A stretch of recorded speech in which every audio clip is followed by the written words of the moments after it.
Et une petite chèvre. Ça c'est original pour Ouais, vous. il faudra qu'elle soit en or massif dans le jeu. Et le jeton premier joueur. Dès que vous révélez une chèvre, vous faites paix, vous récupérez la chèvre. Il y a des numéros et des couleurs pour faire des combinaisons. Ça, j'ai jamais vu. Original, on avait Avec vu. des cubes en bois pour noter les points. On récupère 3 cartes. On en joue 2, choisit secrètement face cachée, on pose devant nous. Et on choisit une carte qu'on pose face cachée dans notre défausse. Ensuite, en commençant par le premier joueur, détenteur de la chèvre, on va révéler. Je les positionne dans ma zone de jeu. En fin de partie, il faut que vous ayez rempli ces colonnes avec une colonne de une carte, une de 2 cartes, une de 3 cartes et une de 4 cartes. Quand tu les poses, elles sont fixes, mais tu as des petits pouvoirs qui vont te permettre de changer leur position. Ok. Et les pouvoirs, justement, ils s'appliquent lorsque vous défaussez une carte qui contient un pouvoir. À la fin, on va comparer des combinaisons de 1, 2, 3, 4 et 5 cartes. Plus il y a de cartes dans une combinaison valide, plus elle est forte.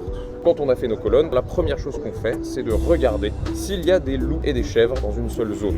À ce moment-là, vous connaissez peut-être la fable, le loup mange la chèvre, qui elle mange le chou. S'il y a des loups et une chèvre dans une seule zone, la chèvre se fait manger. S'il n'y a pas de loups, mais qu'il y a des chèvres et des fruits et légumes, ce sont les fruits et légumes qui se font manger et qui ne comptent pas dans la combinaison. Ah oui, d'accord. Une fois que ça c'est fait, on regarde les combinaisons, alors que ce sont les combinaisons classiques, 8 couleurs, machin, paire, etc.